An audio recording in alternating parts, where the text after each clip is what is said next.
நான் தூக்குல தொங்கினாலும் தொங்குவேன். அதிமுக எடப்பாடி பழனிசாமி கிட்ட கூட்டணியே வைக்க மாட்டேன். டிடிவி அவருடைய நிலைமை யாருக்கும் வரக்கூடாது. ஏன்னா அவர் பேசிய பேச்சுக்கள் எல்லாம் இன்னும் மேல போய் சொல்லணும்னா திமுக காரன் கூட அந்த அளவு எடப்பாடி பழனிசாமி பேசியிருக்க மாட்டாங்க. ஆரியத்தை வைத்து தமிழை வீழ்த்தி விடலாம், ஆரியத்தை வைத்து திராவிடத்தை வீழ்த்தி விடலாம் என்று வந்தவர் நீங்கள் ஆட்டி வைக்கிற அசைவுகளுக்கெல்லாம் ஆடுபவர்கள் தமிழ்நாட்டு மக்கள் அல்ல. இவர்கள் மாநிலத்துல குற்றத்தை தடுப்பதற்கு கோட்டை விட்டுட்டு தமிழ்நாட்டுக்கு பெண்கள் பாதுகாப்பை பற்றி இவர்கள் பேசுகிறார்கள் என்று. வாரிசு அரசியல் மேலோங்கி விட்டது, வாரிசு அரசியலை ஒழிப்பேன். தயவு செய்து அண்ணன் ஜி.கே. வாசனையும் அன்புமணியும் ஸ்டேஜ்ல இருந்து கீழே இறக்கி விட்டுருங்க. அப்ப ஒன்றிய அமைச்சர் பியூஷ் கோயல், தெரியாம உன்னை பொறுப்பாளரா போட்டேன், வாரிசு அரசியலை ஒழிக்கணும்னு வேற பேசுறேன், கீழே இறங்கி உட்காருப்பா. எடப்பாடி நமக்கு கிடைச்ச அடிமை. இந்த அடிமையை வச்சு தேர்தலை சந்திக்கணும். ஈடியை கண்டு பயம், சிபிஐ கண்டு பயம். அண்ணன் வேலுமணி, அண்ணன் தங்கமணி, அண்ணன் வீரமணி, இரட்டை இன்ஜின் ஆட்சி நடக்கக்கூடிய மாநிலங்கள் சாதிக்காததை திராவிட மாடல் ஆட்சி செய்திருக்கிறது. ஒரு பிரதமர் தனக்கு கீழே இருக்கிற மாநிலத்துல போதை பொருள் இவ்வளவு அதிகமா இருக்குன்னு சொல்றாருன்னா அது அவருக்கு தான் அவமானம். ஏன்னா அவர் இந்தியாவுக்கே பிரதமர், அவரும் குஜராத்துக்கு கூட முதலமைச்சர் கிடையாது அவரு. ஐயா, உங்களுக்கு கீழே இருக்க மாநிலங்கள்ல போதை பழக்கம் அதிகமா இருக்குன்னா அதுக்கு நீங்க தலை குளியணும். நீங்க அந்த கூட்டணியில பாத்தீங்கன்னா ஒரு ஒற்றுமை எல்லாருக்குமே இருக்கும். எல்லாருமே துரோகம் பண்ணிருப்பாங்க. அந்த கூட்டணியில துரோகம் பண்ணாத ஆளே இருக்க மாட்டாங்க.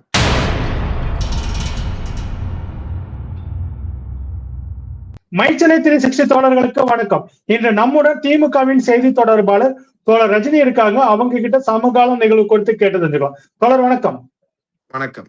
தோழர், மதுராந்தகத்துல பேசிய ஒன்றிய பிரதமர் நரேந்திரா தமிழ் கலாச்சாரத்தின் எதிரி திமுக அப்படின்னு சொல்லிட்டு ஒரு குற்றச்சாட்டை திமுகவின் மீது வைத்திருக்கிறாரு. இதை எப்படி எடுத்துக்கிறீங்க? விவசாயிகள் 100 நாளுக்கும் மேலாக டெல்லி ஜந்தர் மந்தரில் போராடிய போதும் அவர்களை சந்திக்க மறுத்த பிரதமர், வெள்ள நிவாரண நிதி எங்கே என்று கேட்கின்ற போது வாயை திறக்காத பிரதமர்,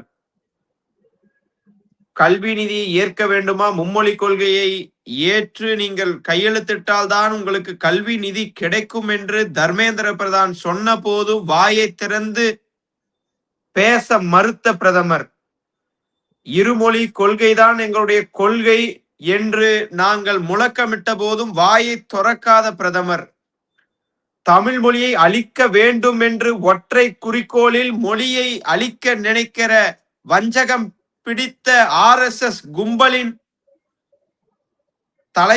தலைவராக இருக்கக்கூடிய பிரதமர், வாயை திறக்காமல் மௌனம் சாதித்து நாடாளுமன்றத்திலே அமர்ந்திருந்த பிரதமர், ஐயோ தேர்தல் வந்துடுச்சே, 2026 தேர்தலுக்காவது வாயை திறந்து மக்கள் கிட்ட போய் பேசி எதையாவது பொய்யையாவது பேசிட்டு வருவோம் அப்படின்னு சொல்லி மதுராந்தகத்துக்கு 2-3 நாள்ல பார்த்திருப்பீங்க. டிடிவி தினகரன், நான் தூக்குல தொங்கினாலும் தொங்குவேன், அதிமுக எடப்பாடி பழனிசாமி கிட்ட கூட்டணியே வைக்க மாட்டேன் அப்படின்னு சொன்னவரை ஒரே ஒரு கேஸ், நீ வரியா இல்ல கேஸ்ல முடிச்சிடலாமா அப்படின்னு பயமுறுத்தி அண்ணன் டிடிவி பாவம், உண்மையா சொல்றேன், அவரை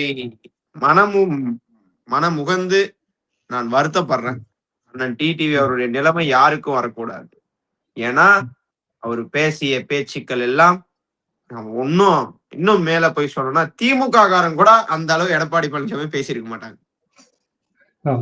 அந்த அளவுக்கு பேசிட்டு இன்னைக்கு போயிட்டு நாங்க பங்காளி சண்டையில இருந்தோம், அண்ணா பங்காளி சண்டையில யாரும் சேர்ந்தா தூக்குல எல்லாம் தொங்குறேன்லாம் சொல்ல மாட்டாங்கன்னு, எங்களுக்கு ஒரே எதிரி எடப்பாடி பழனிசாமி தான், எடப்பாடி பழனிசாமியோடு ஒற்றும் இல்லை உறவும் இல்லை, துரோகி, துரோகத்துக்கு ஒரு பேர் வைக்கணும்னு சொன்னா அது எடப்பாடி தான் சொன்னது அண்ணன் டிடிவி அவர்கள். இப்படியெல்லாம் கூட்டணியை சேர்த்துட்டு அண்ணன் பியூஷ் கோயல் 4 நாளா எல்லார் வீட்டுக்கும் போய் சால்வு போட்டு எல்லாரும் இழுத்து புடிச்சிட்டு வாங்க ஸ்டேஜ்ல ஏறணும், 23ஆம் தேதி பிரதமர் மோடி வரார் அப்படின்னு சொல்லிட்டு கூட்டு உட்கார வச்சுட்டு அப்படிப்பட்ட அடிபணிந்து வந்த கூட்டணியை மேடையில வச்சுக்கிட்டு பிரதமர் மோடி அவர்கள் தமிழ் கலாச்சாரத்திற்கு திமுக எதிரி என்று சொல்லுகிறார் பிரதமர் மோடி அவர்களே. தமிழ் மொழிக்கு செம்மொழி என்ற அந்தஸ்தை பெற்று தந்த தலைவனை கொண்ட இயக்கம் திராவிட முன்னேற்ற கழகம் என்பதை நீங்கள் மறந்துவிடக் கூடாது. தமிழ் மொழியை வளர்த்து வருகிற ஒரு இயக்கம் திராவிட முன்னேற்ற கழகம். தமிழ் மொழிக்காக மொழிமானத்தை காக்க உயிர் நீத்தவர்கள் திராவிட முன்னேற்ற கழகத்தை சார்ந்தவர்கள். அப்படிப்பட்ட தமிழ் மண்ணுக்கு வந்து ஆரியத்தை வைத்து தமிழை வீழ்த்தி விடலாம், ஆரியத்தை வைத்து திராவிடத்தை வீழ்த்தி விடலாம் என்று வந்தவர் நீங்கள். நீங்கள் இப்படி பேசலாமா? தேர்தல் வந்திருக்கு, நீங்க எதுக்குமே வாயை திறக்கல. தொகுதி மறுவரையை எங்களுக்கு வேண்டாம் என்று தமிழகம் எதிர்த்து நின்ற போதும் அதற்கு செவி சாய்க்காத பிரதமர்.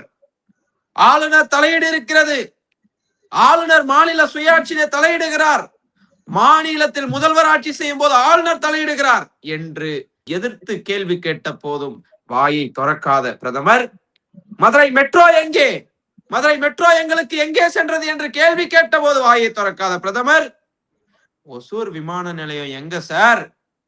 150 கிலோமீட்டர்ல பெங்களூர் இருக்கிறதுனால ஒசூருக்கு விமான நிலையம் தர முடியாது அப்படி என்று சொன்ன பிரதமர் அவர்களே, நீங்கள் ஆளுகிற பாஜக ஆளுகிற ஒரு மாநிலத்திலே 90 கிலோமீட்டர்ல ஒரு ஏர்போர்ட் இருக்கு. என்னிடம் அதற்கான ஆதாரம் இருக்கிறது. கீழடி அகழாய்வை புறக்கணிக்கிறது பாஜக, ஒன்றிய பாஜக. இதுல கீழடி புறக்கணித்து விட்டு தமிழுக்கு எதிரானவர்கள் திமுக என்று பாஜகவினுடைய பிரதமராக இருப்பவர் சொல்லலாமா? வரி பகிர்விலே அநீதி ஏற்பட்டு கொண்டிருக்கிறது. அதற்கு பிரதமருடைய பதில் என்ன? மாநில சுயாட்சி பறிக்கப்பட்டு கொண்டிருக்கிறது. அதற்கு பிரதமருடைய நிலை என்ன?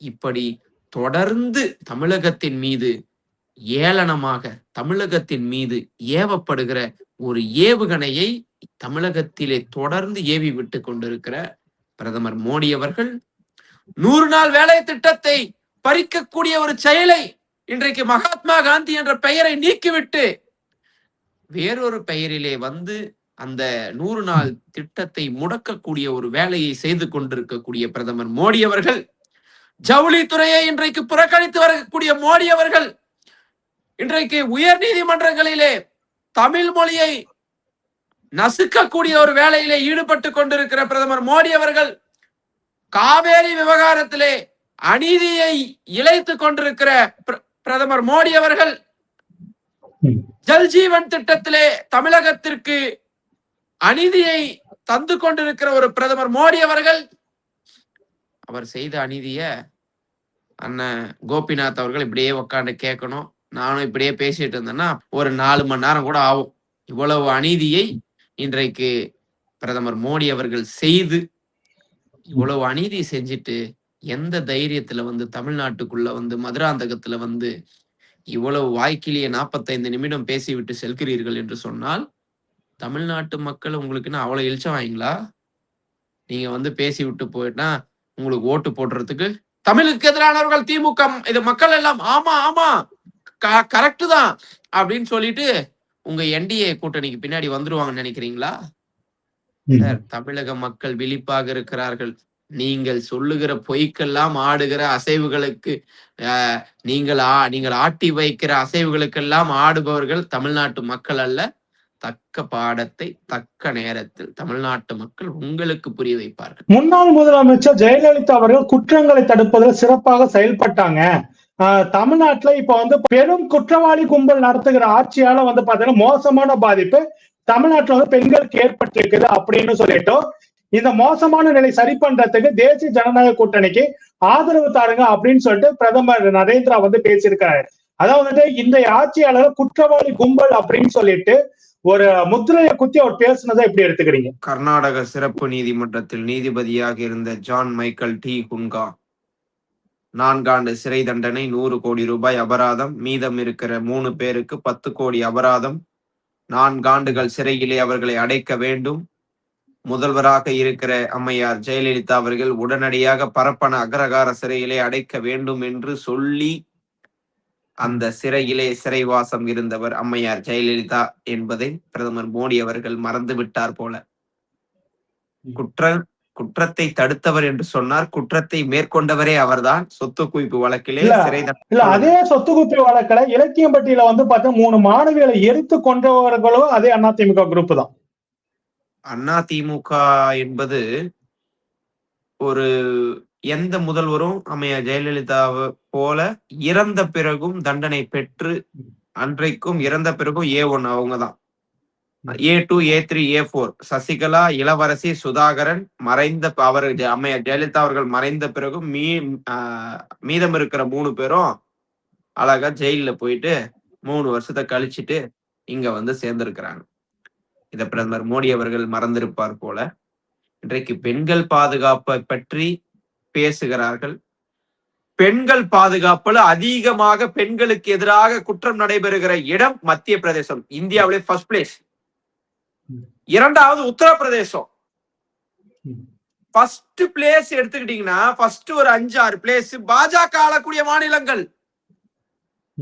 இவர்கள் மாநிலத்துல குற்றத்தை தடுப்பதற்கு கோட்டை விட்டுட்டு தமிழ்நாட்டுக்கு வந்து பெண்கள் பாதுகாப்பை பற்றி இவர்கள் பேசுகிறார்கள் என்று சொன்னால் எவ்வளவு வந்து மலிவான அரசியலை பெண்கள் விஷயத்துல கூட இவர்கள் செய்கிறார்கள் என்பதற்கு உதாரணம் தான் இவங்களுடைய வார்த்தை ஜாலங்கள்லாம்.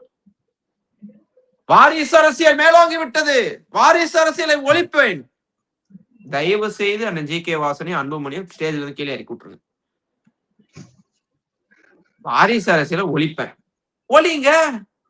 அண்ணன் GK வாசனை கீழே இறங்கி உட்காருப்பா, நாங்க வாரிசு அரசியல் ஒழிக்கணும். எப்பா அமைச்சர், அப்பா ஒன்றிய அமைச்சர் பியூஷ் கோயல், தெரியாம உன்னை பொறுப்பாளரா போட்டேன், வாரிசு அரசியலை ஒழிக்கணும்னு வேற பேசுறேன், கீழே இறங்கி உட்காருப்பா. பாஜக இப்போதைய தலைவரும் இதுதானே, வாரிசு தானே.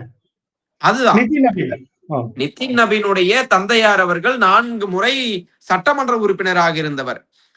4 முறை சட்டமன்ற உறுப்பினராக இருந்து நாங்கள் ஒரு இளைஞரை உருவாக்கி விட்டோம், நாங்கள் இளைஞரை புதிதாக உருவாக்கி இருக்கிறோம், இளைஞர்களுக்கு பாஜகவில் தான் அதிக வாய்ப்பு தருகிறார்கள். ஒரு இளைஞன் அரசியலுக்கு வருவதற்கு எப்படி இருக்க வேண்டும் என்று சொன்னால், தன் தந்தை சிறைவாசத்திலே இருக்கும் போது அந்த சிறைக்கு தன் தாயாரோடு சென்று குழந்தை பருவத்திலே தன் தந்தை சிறையில் இருக்கிறார் என்று தெரியாத பிஞ்சு வயதிலும் சிறைக்கு சென்று வெளியில் வந்து தன்னுடைய தந்தை எப்போது வருவார் என்று ஆவலோடு இருந்து காத்திருந்த அந்த பிள்ளை கொள்கையோடு வளர்கிறது. கொள்கையோடு வளர்ந்த ஒரு கொள்கை வாரிசாக சேப்பாக்கம் திருவல்லிக்கேணி மக்களில் ஒருவரின் மனங்களிலும் நீங்காத இடம் பிடித்து துணை முதலமைச்சராக இன்றைக்கு வீற்றிருக்கிறாரே, அவர்தான் உண்மையான கொள்கை வாரிசு என்பதை திராவிட முன்னேற்ற கழகம் மட்டுமல்ல, தமிழ்நாட்டு மக்களும் மனதிலே ஆழமாக பதிய வைத்திருக்கிறார்கள். இந்த வாரிசு குடும்ப வாரிசாக வரவில்லை, இது கொள்கை வாரிசாக வந்திருக்கிறது என்று. ஒன்றியத்திலையும் மாநிலத்திலையும் பார்த்தா டபுள் இன்ஜின் சர்க்கார் இருந்தாதான் வந்துட்டு முதலீடுகள் வந்துட்டு ஈர்க்கப்படும். தமிழ்நாட்டுக்கு டபுள் இன்ஜின் சர்க்கார் தேவைன்னு சொல்லிட்டு ஒன்றிய பிரதமர் நரேந்திரா வந்துட்டு பேசுறாரு. அவர் பேசும்போது பாத்தீங்கன்னா இன்னும் சில விஷயங்களை வந்துட்டு இந்த பாஜக தேசிய ஜனநாயக கூட்டணி ஆட்சின்னு தான் பேசுறாரே தவிர எடப்பாடி முதலமைச்சர்னு சொல்லிட்டு அவர் பேசவே கிடையாது. இன்னொன்னு, இந்த டபுள் இன்ஜின் சர்க்காராலதான் வந்துட்டு முதலீடுகள் வரும்னு சொன்னாக்கா தமிழ்நாட்டுல வந்து பல முதலீடுகள் வந்துட்டு பிரிந்து போயிருக்கு, வேற மாநிலங்களுக்கு வந்து டைவர்ட் ஆகிருக்கின்ற குற்றச்சாட்டுகள் ஏற்கனவே வைக்கப்பட்டு இருக்குது. அப்படி டைவர்ட் ஆனது எல்லாமே இப்ப ஒன்றிய அரசினுடைய தலைமை அமைச்சருடைய வழிகாட்டுதல் பேர்ல தான் டைவர்ட் ஆகியிருக்கா அப்படின்னு ஒரு கேள்வியும் இருந்தது. இதை எப்படி எடுத்துக்கிறீங்க? இல்ல, ஆக்சுவலா பாஜகவோட கால்குலேஷன் சிம்பிள் தான். அவங்களோட கால்குலேஷன் வந்து அவங்க அதிமுகவை வந்து வளர்க்கணும், எம்ஜிஆர் உருவாக்கிய இயக்கத்தை நம்ம வந்து வளர்த்து தூக்கி பிடிக்கணும், அதிமுக வந்து பெரிய அளவில் நம்ம வந்து ப்ரொமோட் பண்ணி விடணும் அப்படின்லாம் எய்ம் கிடையாது. அவங்களோட எய்ம் சிம்பிள். எடப்பாடி நமக்கு கிடைச்ச அடிமை, இந்த அடிமையை வச்சு தேர்தலை சந்திக்கணும். ஆட்சிக்கு வர்றதுன்றது இயலாத விஷயம். அவங்களோட கால்குலேஷன் நான் சொல்றேன். ஒருவேளை ஆட்சிக்கு வருகிற பட்சத்துல எடப்பாடிக்கு முதலமைச்சர் ஆசையை காமிச்சிட்டு வந்துட்டு ஒரு எண்டு வரையும், அதுக்கப்புறம் நீ அமைதியா குதிரைக்கு முன்னாடி இந்த கேரக்டர் காட்டுறதுன்னு சொல்லுவாங்க இல்லைங்களா, அந்த மாதிரிங்களா? ஆமா, ஒருவேளை ஒரு ஜெயிச்சிட்டோம்னா டெல்லிக்கு வர வைப்பாங்க. இங்க பாரு, உங்க சம்பந்திக்கு இவ்வளவு கேஸ் இருக்குது, இந்த கேஸ் நீ முதலமைச்சர் ஆவ அப்படின்னு விடாப்படியா இருந்தா உன் சம்பந்தி ஜெயிலுக்கு போயிடுவாரு. இல்ல நீ வந்து எனக்கு எங்களுடைய குடும்ப சொத்து தான் முக்கியம் அப்படின்னு இருந்தீங்கன்னா வா, உனக்கு ஏதாவது ஒரு அமைச்சர், ஏதாவது டம்மி அமைச்சர் ஏதாவது போட்டு கொடுத்துடலாம், சும்மா ஒரு பேருக்கு நீ அமைச்சர்றாரு, மத்த விஷயங்கள்லாம் எங்க ஆளுங்க பாத்துப்பாங்க அப்படின்னு சொல்லி அவரை வந்து அடிப்பணிய வச்சு, இப்பவே வந்து கூட்டணிக்கு வராத மனுஷன் தானே. 2024ல பாஜகவை பத்தி திமுக கூட அவ்வளவு பேச கிடையாது. பாஜகவை பத்தி கடுமையா விமர்சிச்சாங்க அதிமுகவை சார்ந்தவர்கள். திரும்பி போய் கூட்டணி வைக்கலையா? எதுக்குன்னா பயம். ஈடியை கண்டு பயம், சிபிஐ கண்டு பயம். அண்ணன் வேலுமணி, அண்ணன் தங்கமணி, அண்ணன் வீரமணி, அதுக்கப்புறம் அண்ணன் பிவி ரமணா, அண்ணன் விஜயபாஸ்கர் அப்படின்னு எல்லார் மேலே இருக்கு வழக்கு. இந்த வழக்கெல்லாம் நம்ம வந்து ஒடுங்கணும்னா, ஒளியணும்னா அதற்கு பிஜேபி கூட போய் சேரணும். இதுக்காக போய் சேர்ந்துட்டாங்க. அவங்க வாயில வராது. எடப்பாடிய முதலமைச்சராக்குவோம் அப்படின்னு அவங்க வாயில வராது.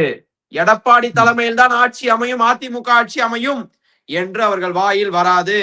என்டிஏ கூட்டணி ஆட்சி தான் அமையும் தான் பேசுவாங்க. ஏன்னா அவங்களோட கால்குலேஷன்.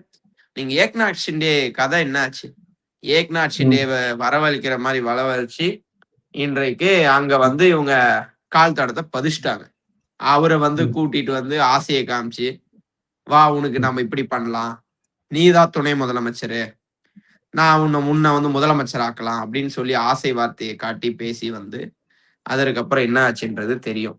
உடனே ஒண்ணு கேட்கிறேன், இரட்டை இன்ஜின் ஆட்சி நடக்கக்கூடிய மாநிலங்கள் சாதிக்காததை ஒரு மாநிலத்தில் ஆட்சி திராவிட மாடல் ஆட்சி செய்திருக்கிறது. அதுவும் ஒன்றிய அரசினோட சப்போர்ட்டே இல்லாத 16% தொழில் வளர்ச்சியை இன்றைக்கு தமிழ்நாடு பெற்றிருக்கிறது என்று ரிசர்வ் வங்கியினுடைய தரவுகள் அடிப்படையிலே சொல்லுகிறோம் என்று சொன்னால், இதுதான் இந்த ஆட்சிக்கான ஒரு சிறப்பு மிக்க ஒரு நிகழ்வு. இது அந்த இரட்டை இன்ஜின் ஆட்சியில எங்குமே இல்லையே. பாஜக ஆளக்கூடிய மாநிலங்கள்ல வளர்ச்சி இருக்கா? வளர்ச்சி இருக்கு. போக்சோ சட்டம் பதிய வைக்கிறதுல வளர்ச்சி, பெண்களுக்கு எதிரான குற்றங்களிலே வளர்ச்சி, கொள்ளையடிப்பதிலே வளர்ச்சி, ஊழலிலே வளர்ச்சி. இது போன்ற வளர்ச்சிகள் தான் இரட்டை இன்ஜின் இருக்கக்கூடிய மாநிலங்கள்ல இருக்கும். ஆனால் இன்றைக்கு தமிழகம் அப்படி அல்ல. இன்றைக்கு இன்னொரு விஷயம் கூட சொல்றேன். இன்னைக்கு ஸ்போர்ட்ஸ் இன்ஃப்ராஸ்ட்ரக்சர் அண்ணன் உதயநிதி அவர்களை பற்றி நான் பேசினேன். கடந்த 10 ஆண்டுகள்ல ஸ்போர்ட்ஸ் இன்ஃப்ராஸ்ட்ரக்சருக்கு ஸ்பெண்ட் பண்ண அமௌண்ட் 360 கோடி அதிமுக ஆட்சியில. ஆனால் இன்னைக்கு 4.5 ஆண்டு காலத்துல 600 கோடி ரூபாய் ஸ்போர்ட்ஸ் இன்ஃப்ராஸ்ட்ரக்சருக்காக நம்ம செலவழித்திருக்கிறோம். அதனாலதான் விளையாட்டு வீரர்களை உருவாக்கி கொண்டு இருக்கிறோம். இந்த மாதிரி எல்லாம் இரட்டை இன்ஜின் ஆட்சியில அவங்களால கணக்கு காட்ட முடியாது. கணக்கு காட்டலாம், எந்த அமைச்சர் எவ்வளவு கொள்ளை அடிச்சிருக்காருன்னு சொல்லிட்டு. தொடர் அடுத்து வந்து பாத்தீங்கன்னாக்கா, தமிழ்நாட்டு இளைஞர்களை போதை போக்கு வந்து மயக்கி வச்சிருக்குது இந்த திமுக ஆட்சி அப்படின்னு சொல்லிட்டு ஒரு மிகப்பெரிய குற்றச்சாட்டை வந்துட்டு பிரதமர் நரேந்திரா வந்து வச்சிருக்காரு. இளைஞர்களை போதை கும்பலிடம் ஒப்படைத்தது திமுக அப்படின்னு சொல்லிட்டு வைக்கிறாரு. இது எப்படி எடுத்துக்கிறீங்க? போதை என்பது நம்முடைய தமிழ்நாட்டுல உற்பத்தி செய்வதில்லை. இங்க ப்ரொடக்ஷன் கிடையாது, மேனுபேக்சரிங் கிடையாது. அப்ப எங்க இருந்து இது வருது? வட மாநிலங்கள்ல இருந்து வருது. வட மாநிலங்கள்ல யார் ஆளுகிற மாநிலத்துல இருந்து வருது. அங்க மேனுபேக்சரிங் பண்றது அந்த மாநிலத்தோட தப்பா, திமுகவோட தப்பா, தமிழ்நாடு அரசோட தப்பா? அந்த மாநிலத்தோட தப்பு. அந்த மாநிலத்துல யார் அந்த போதை பொருளை, கஞ்சாவா, யார் அங்க அதை விளைவிக்கிறது, அவனை கைது பண்ணி போடுங்க உள்ள. நாங்க இங்க வர விடாம தடுக்கிறோம். இங்க எல்லா மாநில எல்லைகள்லயும் காவல்துறையினர், அதாவது ரொம்ப ரொம்ப ஸ்ட்ரிக்டா அங்க வரக்கூடிய வாகனங்களை பரிசோதிச்சுதான் உள்ள அனுப்புறாங்க. அதையும் மீறி சில விஷயங்கள் உள்ள வந்துருது. அதையும் உரிய நடவடிக்கைகளை தொடர்ந்து எடுத்து வருகிறது திராவிட மாடல் அரசு. இதற்கு என்ன பண்ணணும்னா, அதாவது முளையிலே கிள்ளி எறியணும்னு சொல்லுவாங்க. எங்க இத ப்ரொடக்ஷன் பண்றாங்களோ அங்க தடுத்தாவே போதை ஒளிந்து விடும். இத வந்து பிரதமர் மோடி அவர்கள் குற்றச்சாட்டுகளை சொல்லலாம். அதாவது ஏதோ ஒரு பழமொழி கூட சொல்லுவாங்க, எல்லாத்தையும் தாம் பக்கம் வச்சுட்டு எதிரில் இருக்கிறவங்க மேல பழிய சொன்னானா. அந்த மாதிரி இவரு பிரதமர், ஒரு பிரதமர் தனக்கு கீழே இருக்கிற மாநிலத்துல போதை பொருள் வந்து இவ்வளவு அதிகமா இருக்குன்னு சொல்றாருன்னா அது அவருக்குதான் அவமானம். ஏன்னா அவர் இந்தியாவுக்கே பிரதமர். அவரும் குஜராத்துக்கு கூட முதலமைச்சர் கிடையாது. அவர் இந்தியாவுடைய பிரதமர். ஐயா, உங்களுக்கு கீழே இருக்க மாநிலங்கள்ல போதை பழக்கம் அதிகமா இருக்குன்னா அதுக்கு நீங்க தலை குளியணும். எங்க இருந்து வருதுன்னு தடுக்க வேண்டிய பங்கு உங்களுக்கு தான் இருக்கு. இல்ல இன்னொரு தமிழ்நாடு குற்றம் விஷயம் சொல்லாதீங்க. இல்ல இன்னொரு விஷயம் வந்து பாத்தீங்கன்னாக்கா இந்த இடத்துல வந்து ஞாபகப்படுத்துறது 2020லயே ஐநால வந்து பாத்தீங்கன்னாக்கா இதே ஒன்றிய அரசு நரேந்திரா தலைமையில ஒன்றிய அரசு தான் பயங்கரமான போதைப் பொருட்கள் பட்டியல் வந்து கஞ்சாவை நீக்கிறதுக்கு ஆதரவு கொடுத்திருக்கிறாங்க. ஆதரவு கொடுத்து அந்த பட்டியல வந்து நீக்க வச்சிருக்காங்க. அப்போ குற்றவாளியை நான் சொல்ல வேண்டிய அவசியம் இல்லை என்று நினைக்கிறேன். அண்ணன் கோபிநாத்தே அப்ரூவ் ஆயிட்டாரு. அவரே இந்த சொல்லிட்டாரு. இல்ல இந்த அவரே செய்தி சொல்லிட்டாரு. வெளியிட்டது தினமலர். அவரே வந்து இந்த தெளிவா செய்தி சொல்லிட்டாரு. வெளியிட்டது கஞ்சாவை தினமலர். நீக்கணும்னு சொன்னது யாருன்னு சொல்லி. அதனால இல்ல இதுவே பார்க்கிற மக்களுக்கு வெளிச்சமாக இல்ல இருக்கும். இந்த செய்தியை வெளியிட்டது டிஸ்கிளைமர்ல சொல்லி இந்த செய்தியை வெளியிட்டது தினமலர் தான் 2020 வெளியிட்டு இருக்கிறாங்க. ஓ, அவர்களே வெளியிட்டார்களா? அப்போ வந்து வெளியிட்டு பெரிய இருக்கிறாங்க. விஷயம் அப்பா. அடேங்கப்பா. அதனால 2020 டிசம்பர் போதை 5 பழக்கம் வெளியிட்டு என்பது இருக்கிறாங்க. வெற்று விளம்பரத்திற்காக செய்வது தொடர்ந்து போதை பழக்கங்களிலே போதைப் பொருளை விற்பவர்களையும் போதைப் பொருளை விற்ற அதிமுகவை சார்ந்த 4 நிர்வாகிகளை 6 மாதத்திற்கு முன்பு கைது செய்தது காவல்துறையினர். அப்ப நீங்க அங்க சுத்தி இங்க சுத்தி பாத்தீங்கன்னா உற்பத்தி செய்யறவங்க பாஜக காரங்க, அத விக்கிறவங்க அதிமுக காரங்க. இதுல திமுக போதைய தடுக்கணும் அப்படின்னா இந்த 2 கட்சியும் ஒழிக்கணும். இதுதான் ஒரே தீர்வு.